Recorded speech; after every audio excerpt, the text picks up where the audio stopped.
Hello everybody, my name is Jamal W. Child. I am a medically retired Army veteran at 100%. TV show is to educate the veterans, the general public, and family members on how to navigate the Veterans Benefits Administration and Health Administration of Veterans Affairs. I'm presenting to the general public and the world. We need to be able to address your injuries, conditions, and disabilities from your occupation in the military. You can't file no claims when you're dead. Your family members got to do it. So hopefully you can do it when you're living. So you got, what is it? The VA has approximately 1,800 facilities across the United States. That means hospitals and clinics. It's the largest hospital system in the world. The second largest hospital system in the world is the United States military. 2% of the American population are veterans, 1% of the American population are active duty military. I don't know the percentage of National Guards or reserves out there, but I'm gonna take my hat off to all y'all. I have to take my hat off to all y'all because y'all are serving. It doesn't matter if you're in Guam, it doesn't matter if you're in Germany, it doesn't matter if you're in Djibouti, Africa, it doesn't matter if you were in Iraq, Afghanistan, Kuwait, and all these other unforgiving places that they're sending people on a consistent basis. We're gonna have this subject matter real quick. Everybody, understand this. I'll put my glasses on. You see this picture? On here, I was trained to kill. Once somebody trains you how to kill, you can never take that back. Get the wax out your ears. That is PTSD, going to the gas chamber. That is PTSD, handling weapons. That is PTSD, getting up at 3 o'clock in the morning without any food in your stomach, going to work. Because when you was in boot camp, that was your job. So the PTSD, chronic adjustment disorder, and anxiety started in boot camp, but a lot of y'all don't want to accept that. Oh, I just made it through boot camp. It wasn't a traumatic experience. Weren't you hungry? I never experienced hunger until I went in the service. I didn't know what hunger was. It's like, I need something to eat. But guess what? You had to wait for them to feed you. Now, for you ones that go overseas and all these unforgiving places and things of this nature and try to make a life for yourself, it's called chronic adjustment disorder because you have to adjust yourself to go into these different places, living on ships, going in bunkers, or, you know, in cons and all this different stuff. We formulate in our minds that it's gonna be okay. That's what we do because we're told, go over there and take that hill. Go in that bunker. Get in that helicopter. Some of y'all never even flew in planes before. You have anxiety and all kinds of mood disorders from being in planes in close places. Some of y'all have claustrophobia. These are legitimate mental health conditions. Some of y'all got chronic insomnia. Some of y'all have chronic fatigue syndrome from being stressed out so much that the body never relaxed for 10 years, 5 years, 8 years, 6 years. It's no civilian job in the world that can match with anything in the military. You can't even cross-reference them because when you're in the service, you're on duty 24/7, 365 days a year. And I'm gonna give y'all another hit while we having this conversation. When I went in the military, we got rations for alcohol and rations for cigarettes. What is that? They gave you a card, you went to the class 6, you got your cigarettes and you got your liquor on the United States military. So they made people out of alcoholics, dope fiends, and pill poppers from being in the service. You can have that conversation if you want to, but I'm just telling you what it is. Why would somebody give young folks alcohol and living in the barracks like the biggest frat party in the world? I'm just telling you what it is. In the Philippines, in every naval port that they touch is something going on. Somebody's going to captain's mast when they come back. I ain't making that up. I'm just telling you what it is. So they make us out of whoremongers because it's limited amount of women. So let's say in the United States, they hit this port, this port, this port. This dude come from Alabama. This dude come from Tennessee. This dude come from Jamaica, and he never had sex before. Once they touch down in them other ports, they done had sex with every daggone body. I ain't talking about men. I'm talking about, you know, women and men.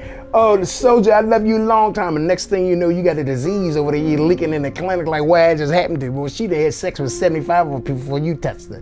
That goes on a whole lot.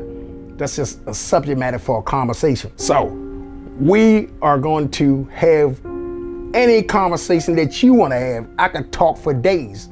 I'm talking about what do we need to do for ourselves. So me, What I need to do for myself, I need a psychiatrist, I need a therapist, and I need a psychologist on a consistent basis so I can cope with this muscle.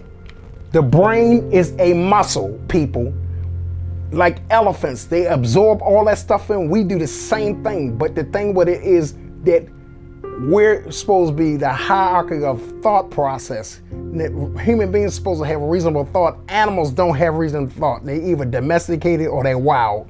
So most of us do not use reasonable thought because you gotta be taught that. So when you go in the military, the reasonable thought goes out the window because they have in the military, hurry up and wait. And that killed every last one of us because we have anxiety from hurry up and wait. So you gotta hurry up and do this, and then you're supposed to be going here, and then they stop it, and then they say, okay, the mission's supposed to go ahead. They wake you up in the morning, you're doing all these push-ups in the Army, you're running with packs on your back and roll marching and things of that nature. You don't never get no rest. When have you ever slept 8 hours since you've been out the military? Never. Stop playing with me. You can have hypersomnia, insomnia, sleep disorder, sleep disturbance, sleep deprivation. Sleep deprivation is a condition that the onset of sleep deprivation is being deprived of sleep. And next thing you know, you got insomnia. And next thing you know, you got sleep apnea because the body is not at rest. It's 5 stages of sleep.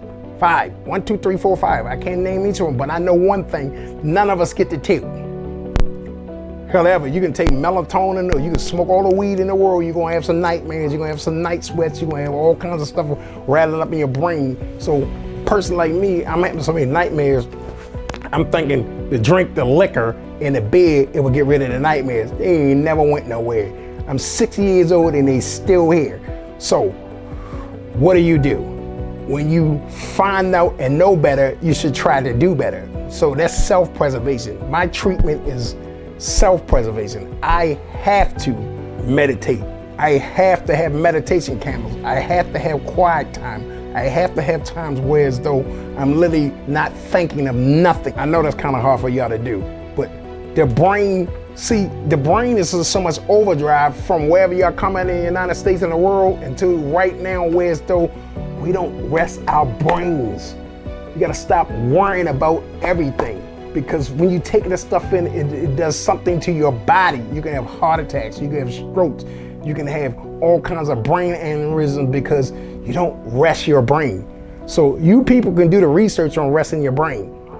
I'm telling you that over the years, certain situations have popped up where as though I had to rest my brain and shut it down 3 or 4 days. It doesn't matter if it take a week.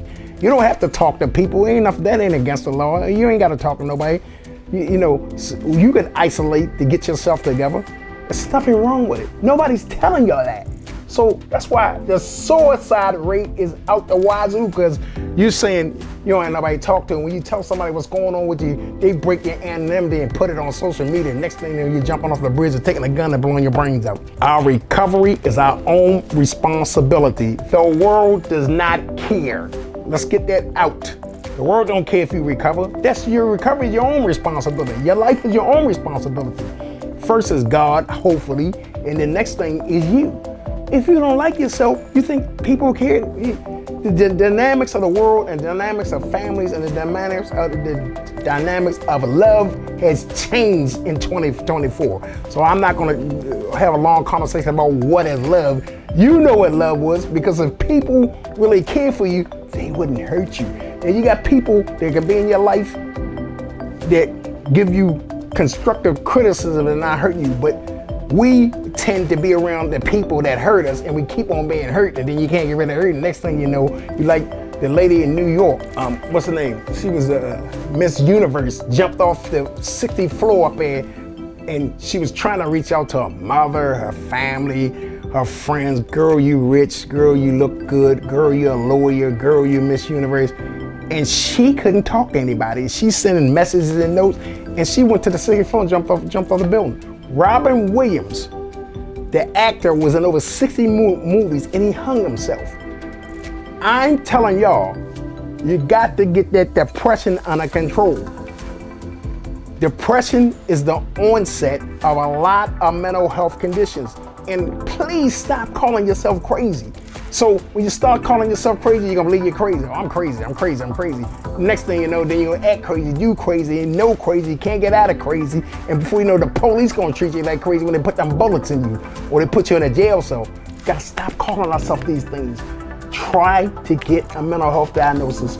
Try to get the proper treatment. Try to be around maybe some clergy people, maybe some church members, people that are at ease. This world is too intense right now. The suicide rate among teenagers is off the charts out of here. TV show is to educate the veterans, the general public, and family members on how to navigate the Veterans Benefits Administration and Health Administration of Veterans Affairs. I'm presenting to the general public and the world